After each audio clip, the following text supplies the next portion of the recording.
My sister claimed there was a family emergency to get me home, then informed me I'd be raising her kids, cleaning, and paying groceries while she recharged.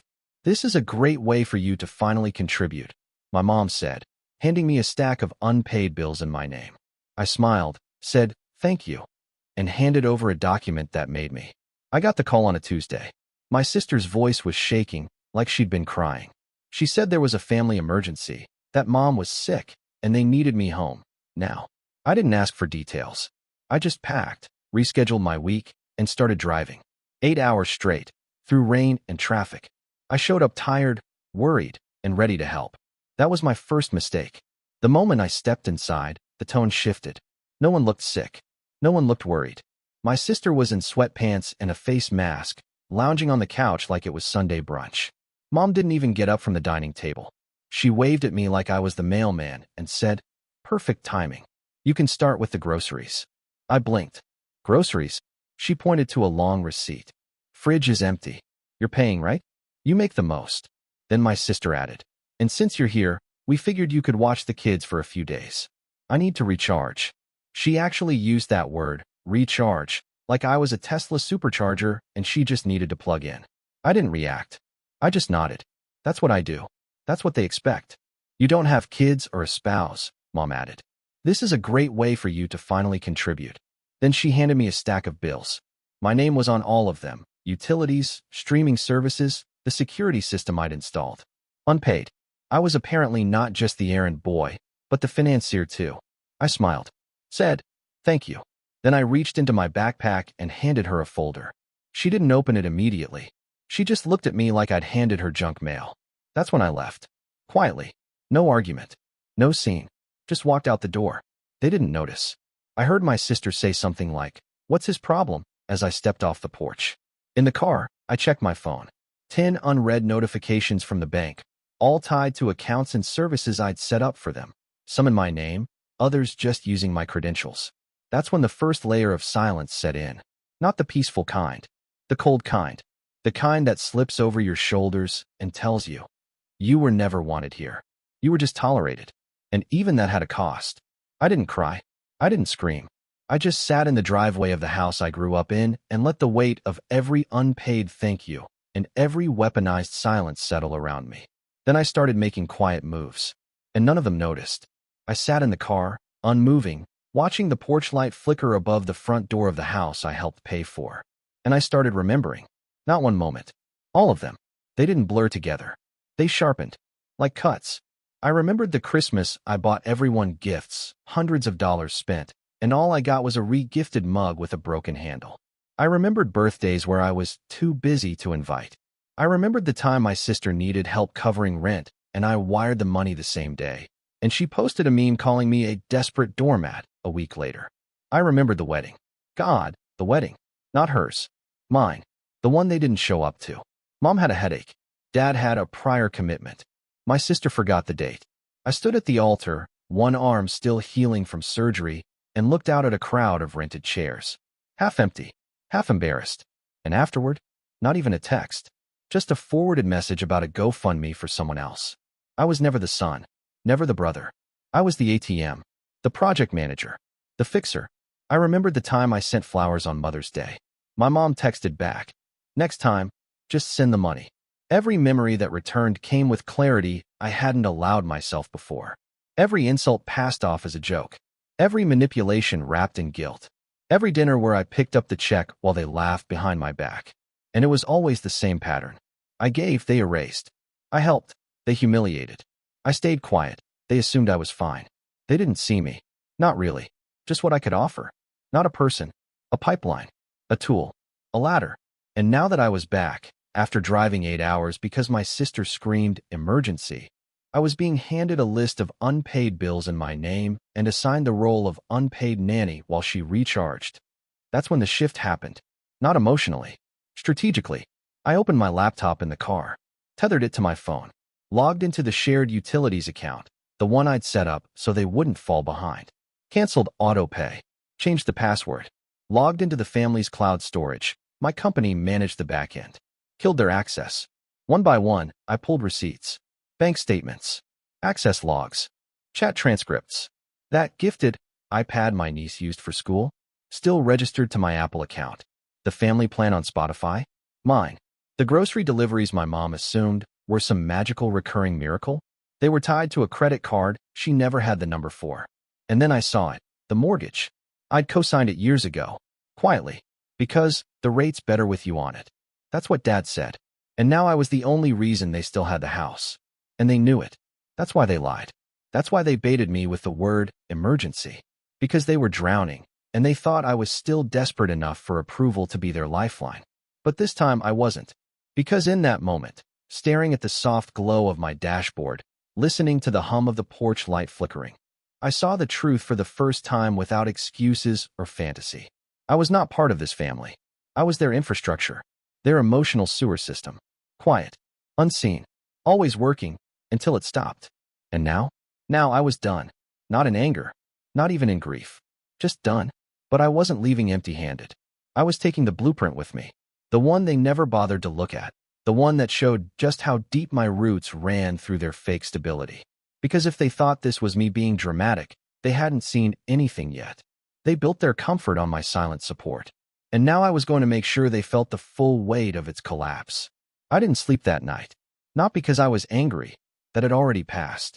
I didn't toss, didn't replay the conversation, didn't even think about what they said. Because by then, my mind had clicked into a different mode. Cold, surgical, strategic. At 2:17 a.m., I was already at my cousin Maya's house, sitting at her kitchen counter with my laptop open and coffee I didn't even remember pouring. She saw it on my face, the stillness, the calculation, and didn't ask a single question. She just sat nearby with her own laptop, like we were coordinating war logistics. Because that's exactly what it was. I started with the basics. Bank accounts. I logged into the shared utility account, the one I'd created to streamline their bills. Canceled every scheduled payment. Removed my card. Changed the admin access and locked them out. Next came the streaming platforms. My Netflix. My Hulu. My Amazon Prime. All tied to my email. All used freely by the people who couldn't spare me a kitchen seat. Gone. Every profile deleted. Then came the phone plan. 5 lines. Me, my parents, my sister, and her husband. I didn't cancel. I transferred ownership. They had 72 hours to accept the new terms. If they didn't, every number would be deactivated. Then the Wi-Fi mesh system I installed personally. Their security cameras, linked to my cloud infrastructure, my company's tools. Their smart locks, thermostats, even the lawn irrigation schedule was built on software I licensed for them. At 3:04 a.m., I disabled their access. Quietly. No alert. Just silence. At 3:26 a.m., my sister texted me. Why aren't the cameras working? I didn't answer. I moved to the deeper layers next. The mortgage. This was the one that had me leaning back in my chair, breathing deep. I'd co-signed it 4 years ago, when their credit was in the dirt and the bank wouldn't even offer a dog loan. But I had leverage now. I reached out to the lender, requested a co-signer removal review, and submitted updated financials. The rep remembered me. I once helped him recover a corrupted server. He expedited the request. The kicker? My parents didn't qualify anymore. Not even close. Their income had dropped, debt-to-income ratio spiked. Without me, they'd be forced to refinance at a brutal rate. If they could refinance at all. I didn't care. That house wasn't my problem. Then I opened the spreadsheet. Yes, I had a spreadsheet. Because you don't survive a family like mine without receipts. Every account, every payment, every favor, every lie. I went line by line. My mom's new laptop, leased through my business account. My dad's online accounting software, still registered under my license. The family's shared password manager, created and maintained by me. Each one, terminated, removed, locked. It wasn't malicious. It was math. They'd outsourced their digital life to me, assuming I'd never pull the plug. But I did. Then came the emails. First, my parents' small accounting firm, the one I set up their backend for, free of charge. Second, my uncle's dental clinic, still using firewall and data redundancy protocols I designed 8 years ago. I opened our company admin portal, found both clients, and reclassified them as terminated. Their infrastructure? Gone. Not deleted, just removed from our systems. I wasn't sabotaging. I was resigning. I left a simple message in both dashboards.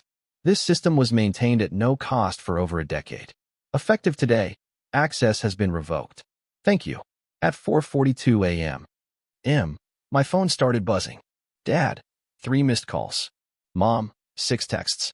Uncle, voicemail, we're locked out. Can you fix it? No, I could not. Maya was still beside me, watching quietly. Then she said, they're not mad. They're scared. I nodded. They weren't angry because I'd cut them off. They were terrified because for the first time, I wasn't playing the role. I wasn't John the Fixer. I was John the Firewall. By 8 a.m., my inbox was full. From the dental office manager, we can't access patient records. From the firm's CPA, all our billing software is offline. From my mom, please, just fix it. You're better than this. I didn't reply to any of them. Instead, I forwarded their contacts to a commercial IT firm I trusted and wrote, they'll need a full system rebuild. Charge your standard rate plus emergency recovery. By noon, my financial advisor had transferred my assets into a trust. A new one, with a clause that explicitly excluded my parents and sister from any financial benefit. I wasn't just unplugging the machines. I was cutting the wires, welding them shut, and building a firewall so high they'd never climb it again. That afternoon, my sister tried calling. I let it ring. Then I got a text. Was it worth it? You're alone now. Maya looked at it, then at me. No, you're not. And that's when I realized. This wasn't revenge. This was extraction. This was a rescue mission for myself. I wasn't punishing them. I was refusing to participate. They hadn't just used me. They drained me emotionally, called it love, and never noticed the cost. So I stopped. Stopped answering. Stopped fixing. Stopped pretending. And as the digital silence grew, they finally started to feel what I had felt for years. Invisible. But unlike them, I wouldn't cry about it. I just let the silence speak louder than I ever could. They didn't react immediately. That's what surprised me. After I disabled access, rerouted the mortgage, revoked every system, and locked down everything they took for granted, the first 12 hours were silent. But by the evening of day 1, the texts began to crawl in. From Mom, what happened to the thermostat? From Dad, why are the phones saying pending transfer? From my sister, you're being petty. We needed help, not drama. I ignored them, but I knew that was only the beginning, because my family didn't know how to operate without control. And now they were floating in it, spinning in silence. And silence, for them, was louder than any explosion. On day 2, the mask slipped. At exactly 9:04 a.m., I got the first group message. From Dad. You need to stop this. It's childish. Family helps each other. My sister. You're only upset because you didn't get your way. And my mom, a master of guilt-wrapped expectations. You think we owe you for things we never asked for. You're not a martyr, John. I read it 3 times. Not because it hurt. Because it was so predictable. So scripted. They didn't even know they were repeating a pattern. I didn't answer. Instead, I opened my lawyer's email. He'd filed the paperwork that morning. Removal of co-signature, confirmed. Asset transfer, completed. Restraining clause added to the trust fund, effective immediately. And then an unexpected surprise. An alert from my company's compliance team.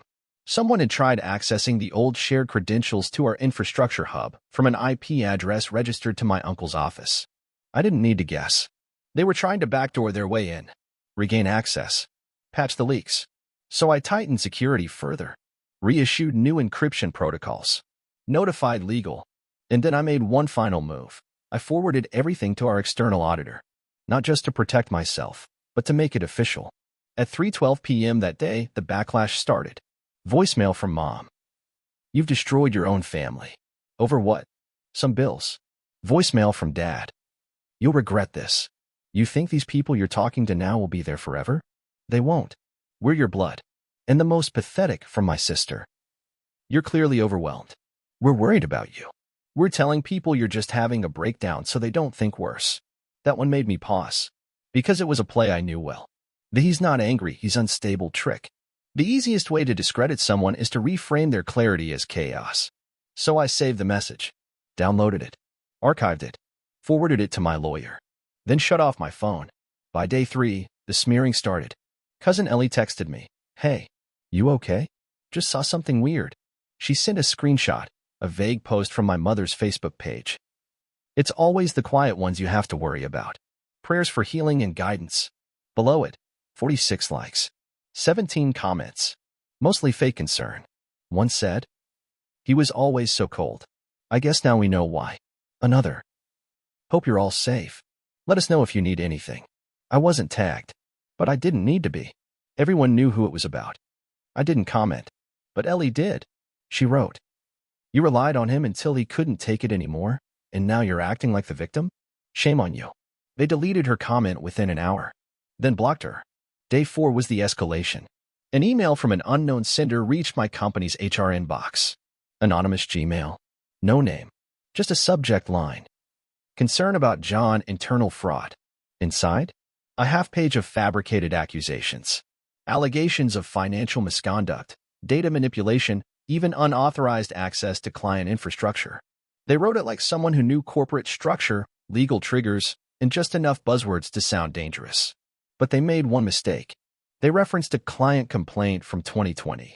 One that never existed, because in 2020, I was on medical leave recovering from surgery.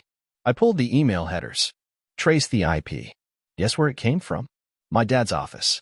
Same subnet used for their tax filing software. They tried to destroy my career, the very system that paid for their luxuries. So I did what they feared most. I went public. Not with drama. With receipts. That evening, I posted a thread. No names. No finger-pointing. Just facts. A list of systems I created and maintained. Screenshots of the payments I'd made over the years.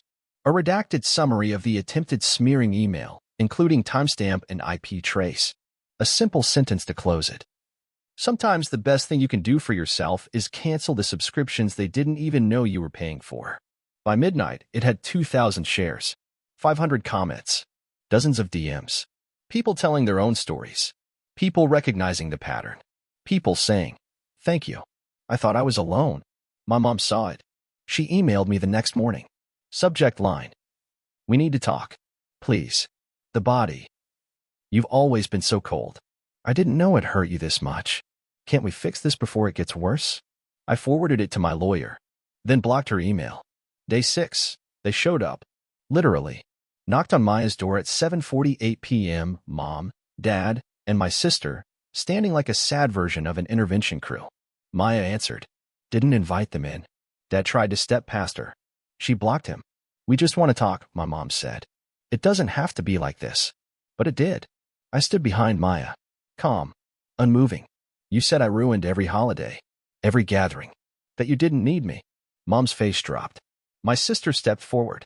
"We were upset. You know how holidays are. And now that the mortgage is bouncing and the cloud system is offline, you suddenly care?" Silence. Then my dad exploded. "You're acting like some big shot. You think this is power? You think money makes you important?" I looked him in the eye. "No. But cutting off people who treat me like trash? That makes me free." They didn't respond. They left eventually. And as they backed out of the driveway, my mom shouted, "You'll regret this." I turned to Maya. "No. They will." I didn't plan to go public. Not really. I didn't want the spectacle. Didn't crave the attention. But I realized something on day 7. Silence wasn't enough anymore. Not when they were actively rewriting the narrative. They weren't just smearing me behind closed doors. They were smearing me professionally. Socially. They were telling people I was unwell. That I'd snapped. That I was unstable. Dangerous.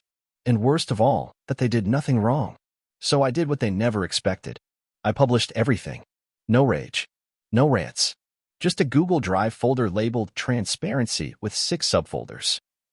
Financials, screenshots of every recurring payment I covered for the past decade. Access logs, logs showing infrastructure setups, login credentials, IP addresses used to breach them. Audio, a voice message from my sister calling me a walking disappointment.